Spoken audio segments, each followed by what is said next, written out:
Le Christ est ressuscité, chers amis. Je suis très heureuse de pouvoir vous retrouver aujourd'hui de nouveau pour qu'on puisse apprendre à prier ensemble avec la parole de Dieu. Je te souhaite que aujourd'hui, ça soit la plus belle journée de ta vie. Oui, nous allons commencer cette belle journée, cette plus belle journée avec la parole de Dieu. Parce que c'est avec elle, c'est avec cette parole que ma journée d'aujourd'hui peut être la plus belle. Amen. Donc, aujourd'hui, nous serons à Jean 11, au chapitre 11. Et ensuite, nous ferons le psaume 81. Donc, prépare bien les passages et nous allons tout de suite commencer avec la prière sur l'évangile. Jean chapitre 11.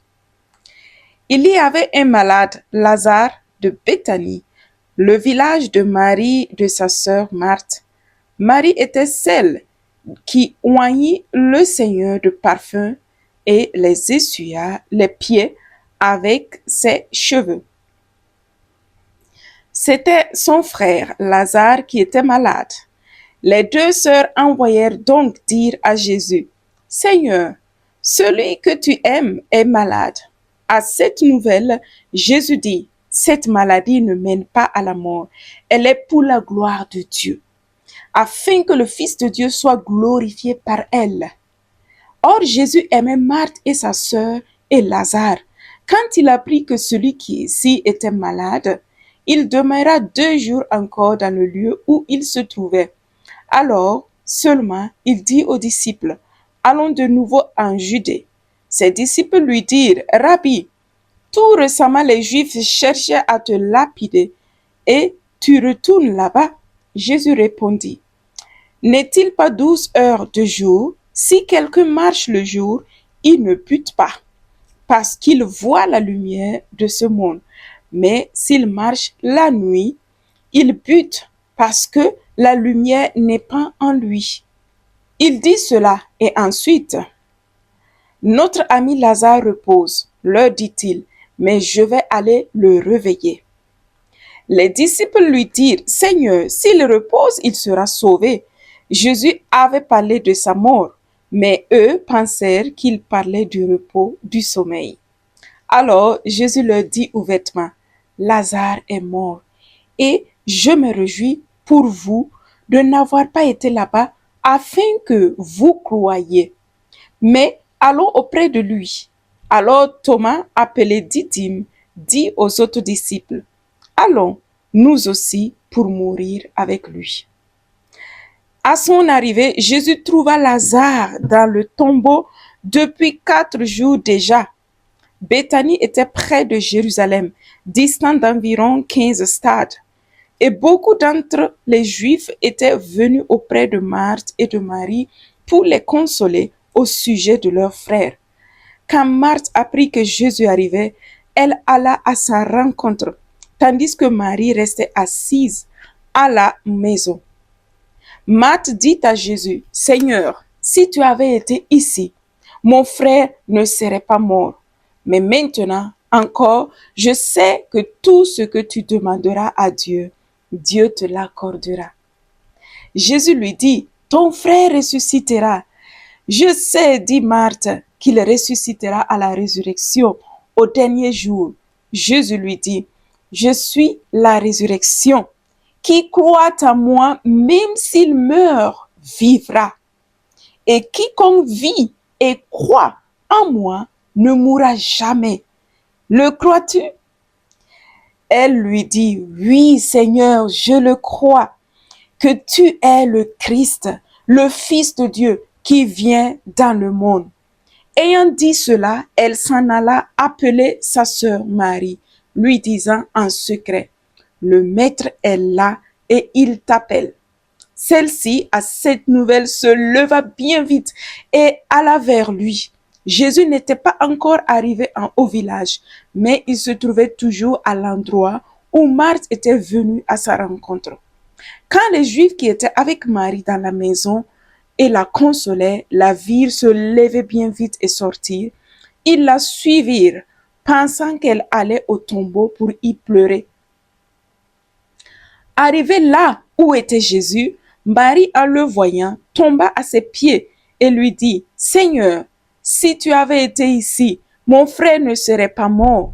Lorsqu'il la vit pleurer et pleurer aussi les Juifs qui l'avaient accompagné, Jésus frémit en son esprit et se troubla. Il dit, où l'avez-vous mis?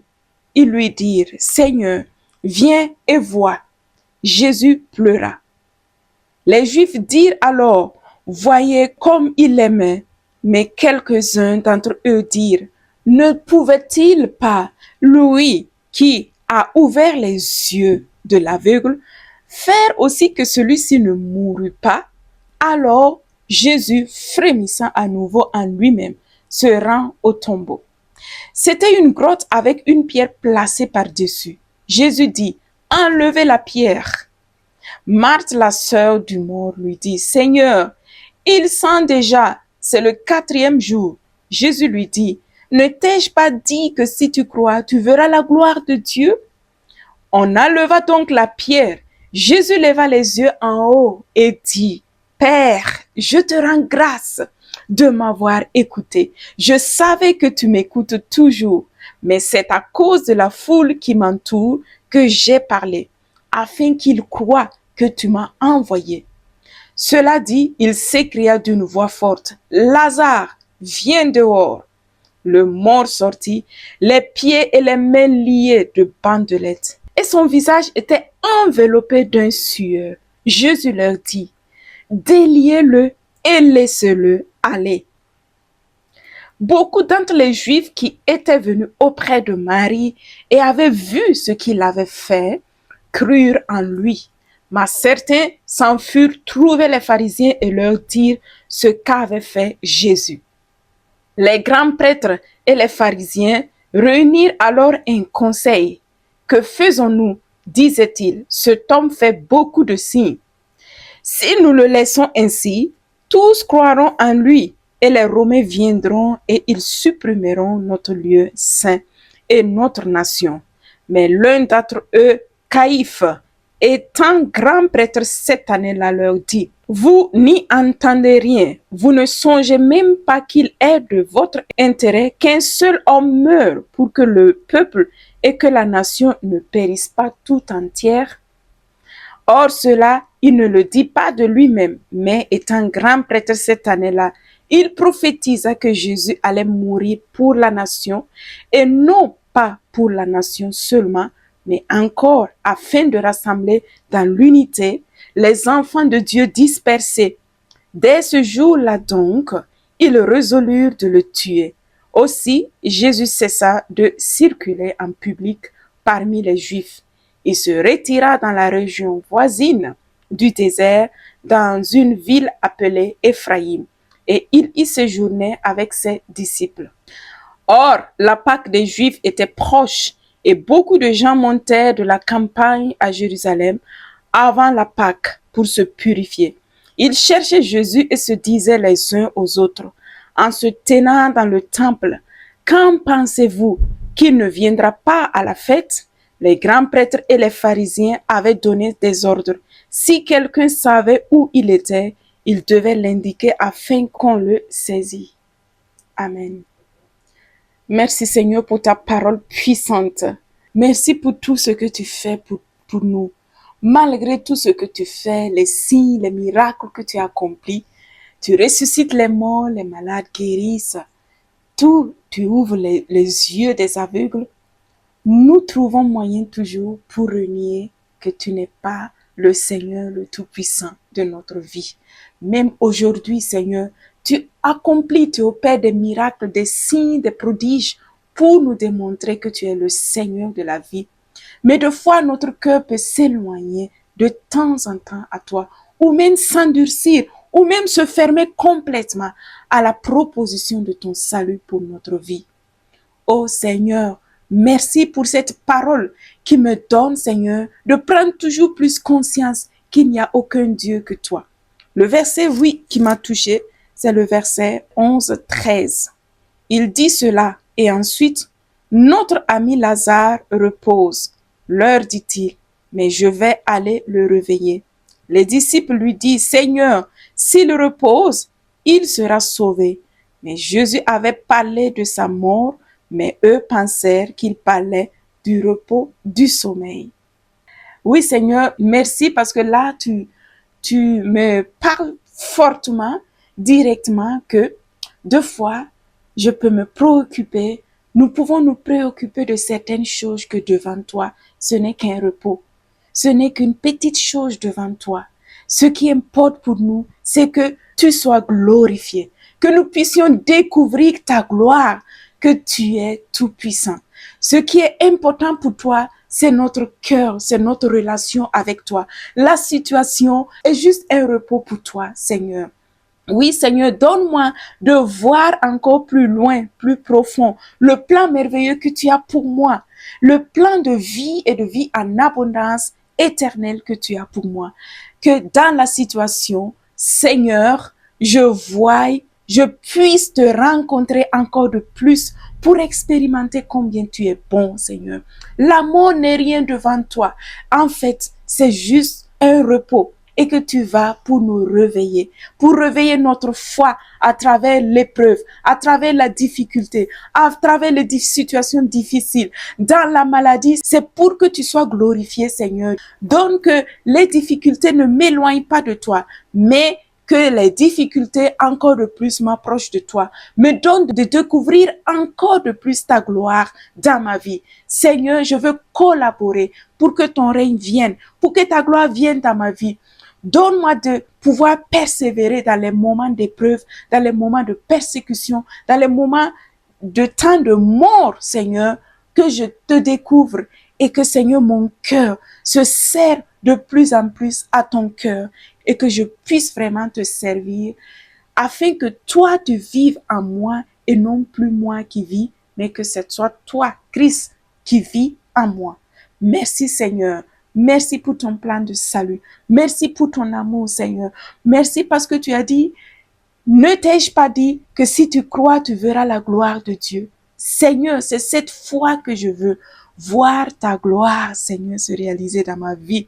Continuez de croire, même dans les moments difficiles. Continuez à lever les yeux vers toi, à crier vers toi, Seigneur, dans les difficultés, dans les temps de mort, dans les temps de maladie, dans les temps de persécution, dans les temps de difficultés, de doutes qui peuvent passer par ma tête. Seigneur, je veux croire en toi afin de voir ta gloire se réaliser dans ma vie. Merci, Seigneur. Merci pour le don de ton salut. Tu es vraiment, Seigneur, mon Seigneur et mon Sauveur. Il n'y a aucun Dieu comme toi. Tu es l'unique, le Dieu d'amour, Jésus-Christ, qui est venu me sauver et me libérer. Amen.